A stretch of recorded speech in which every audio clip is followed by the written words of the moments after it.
Hey everybody, what's going on? Alan here. Welcome to the Gibson Garage Speed Shop YouTube channel, and thank you for tuning in.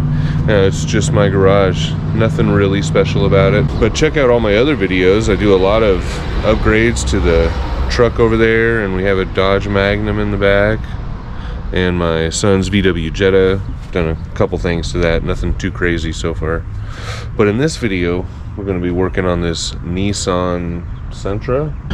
See, even though it was manufactured in August of 2018, this is an early model year, 2019. If you look under the hood, the emission sticker tells you the model year. Over here, you're going to find the manufacturing date. So that's why you can always buy, like, for example, you can buy 2026 cars here in a couple months. Doesn't make any sense, but whatever. We're going to be replacing the fuel pressure sensor, I think. We did the research a while ago when we first checked the the engine light. We got the parts then and did the research then, and it's been sitting on the back burner for a while now. But I think that's what it's called, and I'll show you the part here that we're gonna replace. Well, this is it here for this car in this case, I hope so anyways. From our quote-unquote research, it is the float level and the fuel pressure sensor in one harness, which I believe is how it is going to be in this car. Hopefully. It sucked to have this stuff waiting around this long and find out we were wrong. It is what it is. First thing we're gonna do, I know it says you're supposed to disconnect the battery for everything you do, right? You want to, before you air up your tires, disconnect your battery. Before you check your oil, disconnect your battery. But in this case, I think we're gonna do that. It just seems like it makes sense. You know, fuel tank, electronics. Let's not have power, just in case. So the ground wire is always the first to show up and the last to leave, if you know what I mean.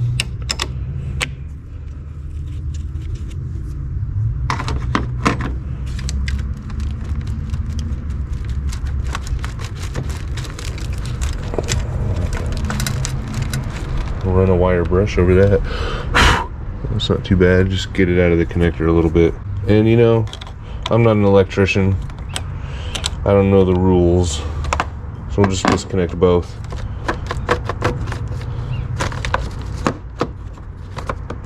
There's plastic there. It's fine.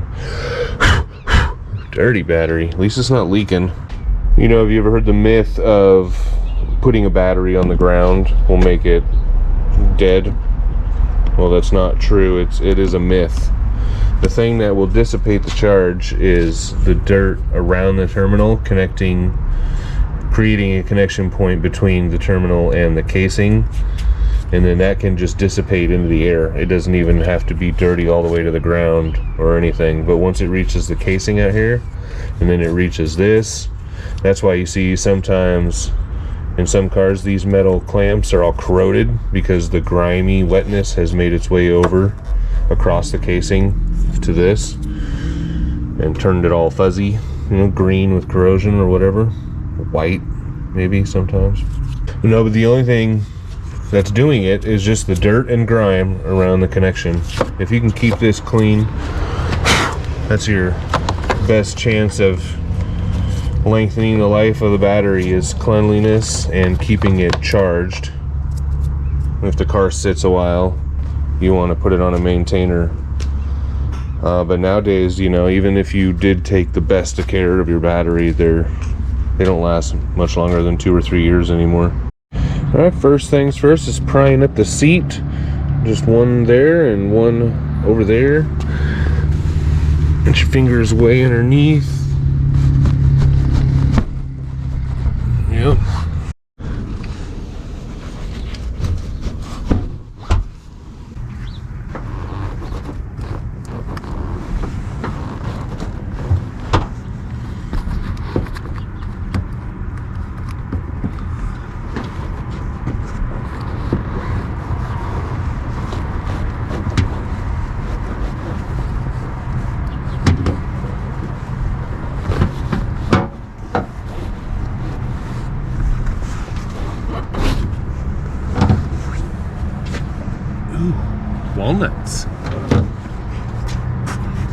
Cheetos, and a big ass screw. Okay. Ooh, a quarter. I'd rather not try to use a screwdriver in plastic.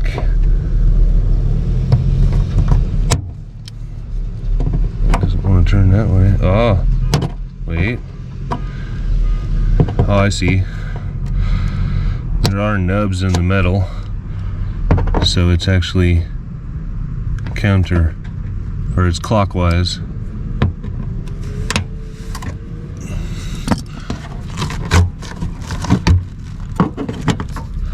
You spider webs and egg sacs.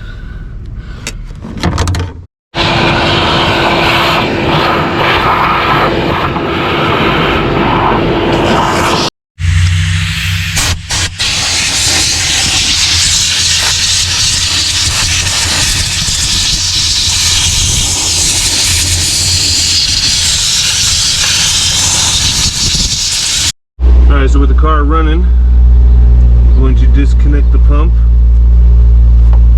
and hopefully the engine will suck out the pressure.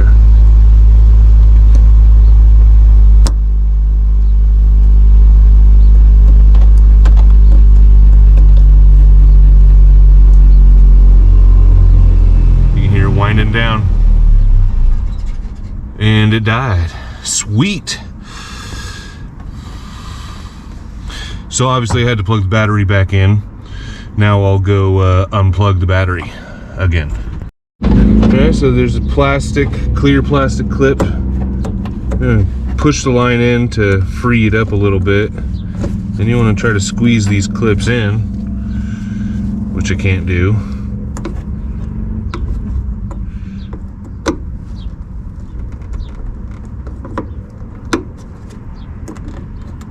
There we go. Now let's hope fuel doesn't go everywhere. A little drippy. Now we gotta figure out how to get this lock ring off. Let's see if I can tuck this away. There we go, just kind of wedge it.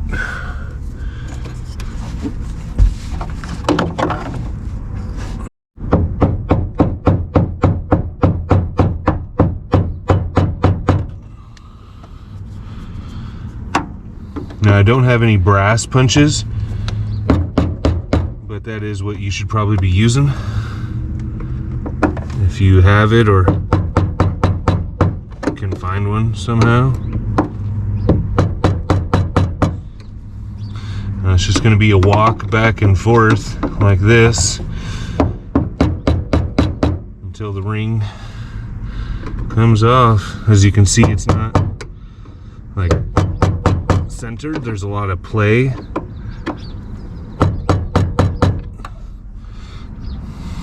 It's kind of what makes it difficult. You'd think by now they'd have a better way of designing this. I mean, just use some nuts and bolts like the aftermarket industry.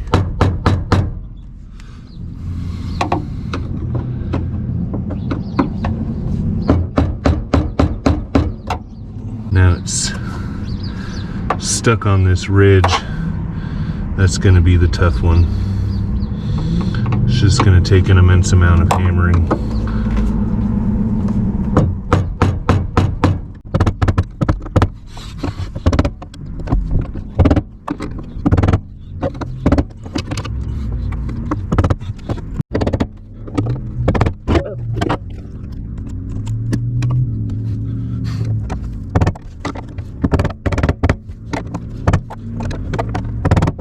There you go.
Alright, so here is the pressure sensor, I believe, or this is the part we're replacing anyways.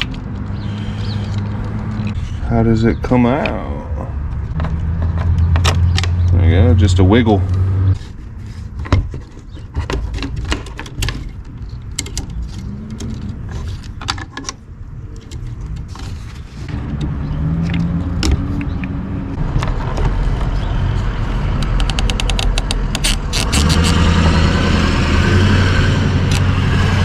Okay, I just had to squeeze a little harder. I was just afraid to, but it did come right out.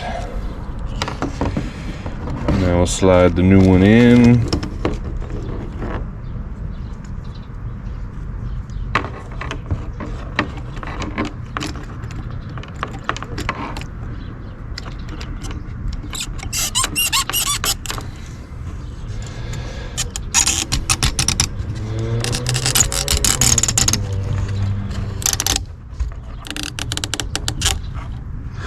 And that's in all the way.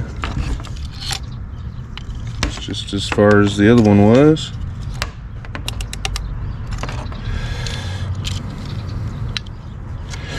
Now I've got to feed this stuff back through. That.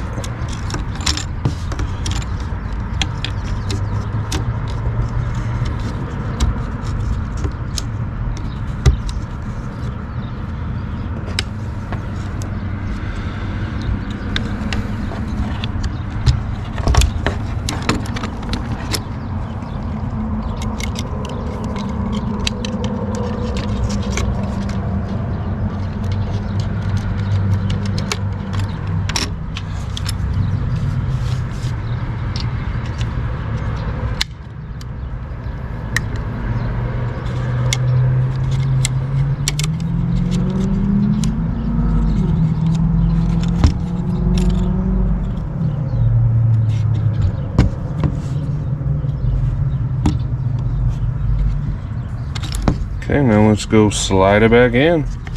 I had to double check there for a second. It seemed like the float was in a different spot. I was mistaken.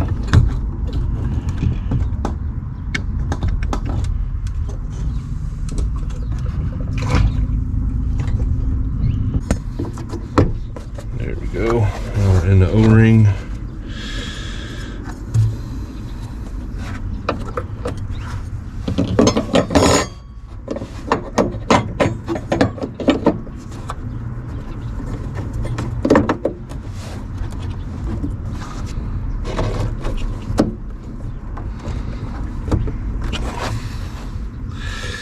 Okay, I'm gonna go through the tedious process of hammering everything back into place.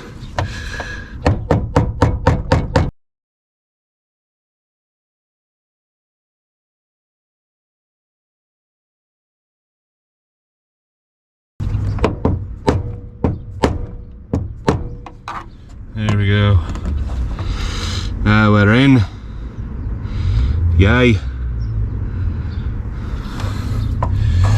Plug up the line. Let's see, we gotta turn this about 90 degrees, get that just right. Okay. Plug that in. Okay. Put that like that.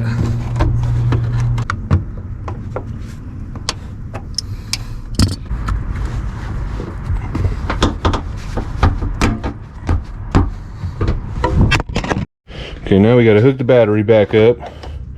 First to the show.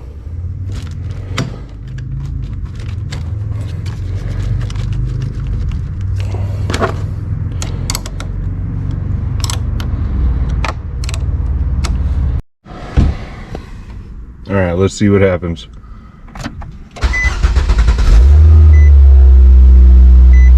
Started right up. Well, that's gonna do it for this video. I appreciate you guys watching. Obviously the car's gone. I forgot to film an outro. That's okay. We'll get by. Please like and subscribe and hit the bell and see all my other videos. Got a bunch of videos on my wife's Magnum, a couple videos on the Jetta, got a bunch of videos on the truck. Check them all out for me, guys. I've got some stuff coming up we're going to be swapping some parts from the 305 on the pickup to the 350 on the Suburban, and in preparation for a motor swap, we're putting an LS in that, so there'll be a whole series on that. So please subscribe and hit the bell. Until next time, peace.